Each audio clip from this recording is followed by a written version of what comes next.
So, ito guys, nagpapakulo tayo ng tubig habang magigisa tayo dito ng bawang, sibuyas, ang ating sahog na beef for our beef noodles, carrots, toge, dried shiitake mushroom, enoki mushroom, tapos pechay, and then ito na po yung ating noodles.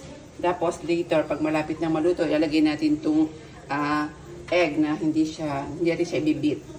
Full siyang egg. Tapos ito, masarap to guys. Masarap to sa hot pot eh. So, sa huli natin siya ilalagay. So, ayan guys, ang lulutuin natin for our beef noodles.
That's it guys. Thank you for watching.